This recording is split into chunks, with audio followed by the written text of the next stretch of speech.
I'm an associate professor at the Johns Hopkins Bloomberg School of Public Health within the Department of International Health, where I'm also the director for the International Injury Research Unit.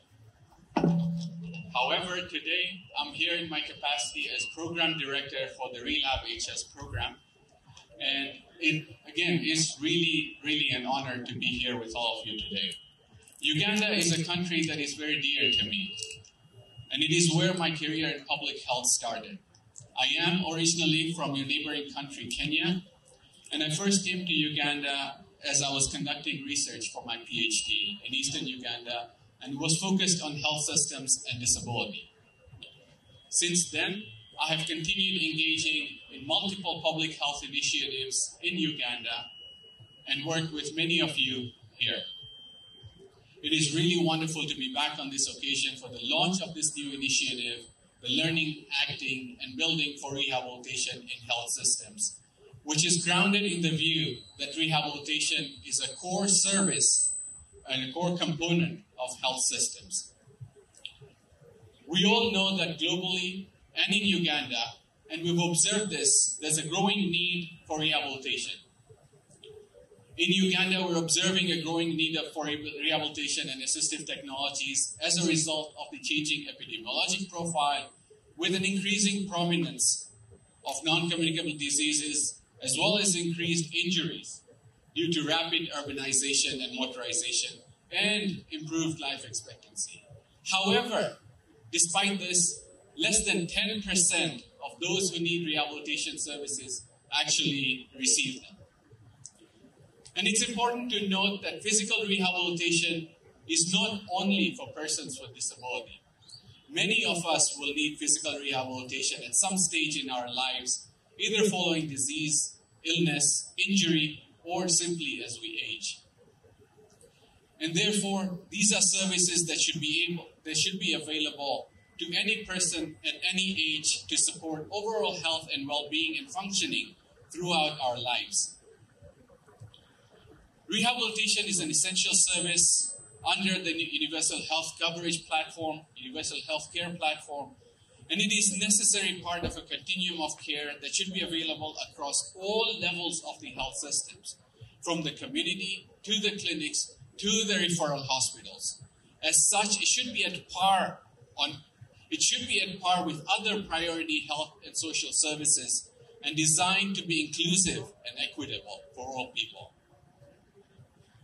Rehabilitation and assistive technologies services in Uganda are available. It's not that they're not available, but like in many countries, they're really separated from mainstream health systems and healthcare delivery systems. They're inaccessible to many people who need them, either due to financial or geographic barriers. Assistive products are limited in availability and variety, and are provided often without accompanying services, such as appropriate fitting, training on use, repair, maintenance, and really are not often affordable.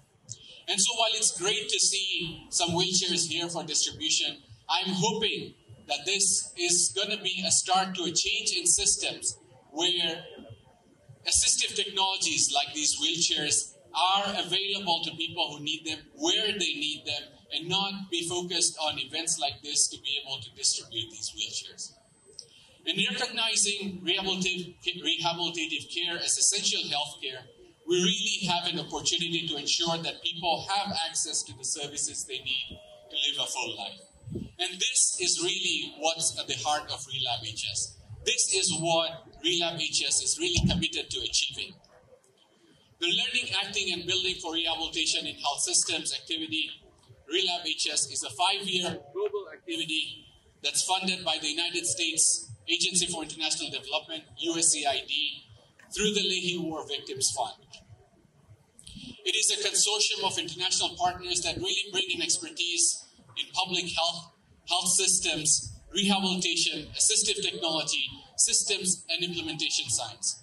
We really do look forward to working with all of you together to improve systems so that we're no longer working in silos, we're no longer working on vertical programming, but really working on improving systems that respond to the growing needs for rehabilitation within this population. This activity is led by the Johns Hopkins International Injury Research Unit at the Johns Hopkins Bloomberg School of Public Health, which I represent. It is co-led by the Nossal Institute for Global Health at the University of Melbourne, and we have partners and colleagues representing the Nossal Institute for Global Health. We have partners from Momentum Wheels for Humanity, who are lead implementing partners in Uganda, who are part of the consortium as well, Humanity and Inclusion, Miracle Feed, as well as Physiopedia. And we have representatives from all these organizations here. We've had a really good week of consultations and engagements with key stakeholders to work towards our goal, which is to develop health systems that are responsive to the growing needs for rehabilitation across the lifespan. We have really adopted a holistic, systems-based approach that emphasizes developing local leadership and capacity building across the relevant sectors. A key opportunity to be able to do so is building on the progress that Uganda has made and the strong relationship between civil society organizations and the government of Uganda. This should no longer be separate activities by civil society organizations versus government organizations. Civil society organizations have proven to be very active in Uganda, and there are several examples of successful collaborations that ReLAB-HS and all of us can learn from and potentially rely on for ongoing engagement. Operating in this supportive environment has allowed us to make progress towards our objectives in Uganda as ReLAB-HS. Thanks to the willingness of rehabilitation stakeholders, we have been successful in establishing important relationships in the rehabilitation community, which we hope will foster ongoing collaboration and learning exchanges. We have demonstrated our commitment to improving service delivery in Uganda by initiating the African Clubfoot trainings. For example, our partners from Miracle Feed have initiated Clubfoot trainings both in person and online. We've also worked with support from the Uganda Ministry of Health and the World Health Organization to initiate the process for the systematic assessment of rehabilitation situation, the STARS assessment tool in Uganda, which will yield really useful and important information that is essential to our understanding of the landscape of rehabilitation and assistive technology needs in Uganda. And this work will lead to the development of a strategic plan for rehabilitation. The first time that such a plan will be developed for Uganda. And hopefully, in turn, will facilitate the integration of rehabilitation into the National Strategic Health Plan for the country. ReLAB-HS, along with our key partners in the Ministry of Health and other stakeholders, are really well positioned to continue building on these initiatives, to contribute to national plans and expanding our reach and impact as we learn more about Uganda's needs through our ongoing partnership with you all and the community.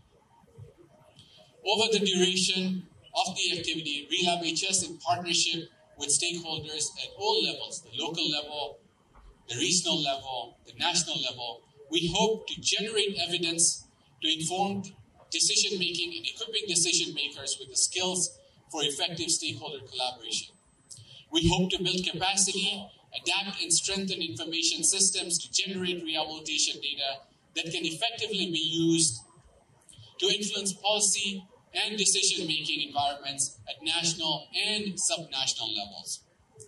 We hope to generate evidence on financing mechanisms and the return on investments in rehabilitation to ensure continued allocation of resources towards rehabilitation services. We hope to build local expertise in innovative technologies that can strengthen access to rehabilitation and assistive products and better link rehabilitation to other health services. We hope to strengthen capabilities among local experts to really critically evaluate rehabilitation in health systems and plan related effective responses. We will work on training service providers at all levels on effective, innovative areas of rehabilitation and assistive technology. We will develop and test different service delivery models that build on existing best practices take into account the local context to improve access to rehabilitation and assistive technology, and while using innovations such as telerehabilitation and other technologies. We will work to increase access to rehabilitation and AT services by including expertise and input from users and affected populations in the design of solutions. So we really do look forward to working with each and every one of you as we think about a change in the way we do things when it comes to rehabilitation. We need to reform how we think about rehabilitation and interventions for rehabilitation. So in closing, on behalf of the ReLAB-HS Consortium, I really thank you for your partnership as we embark on this important endeavor to improve health outcomes for the people of Uganda. We really do look forward to working with you to make a real difference in the lives of people who depend on rehabilitation services and assistive technologies, to bringing about sustainable change. And finally, to our gracious hosts, Apoyo, Jolo, Wanlira. Thank you.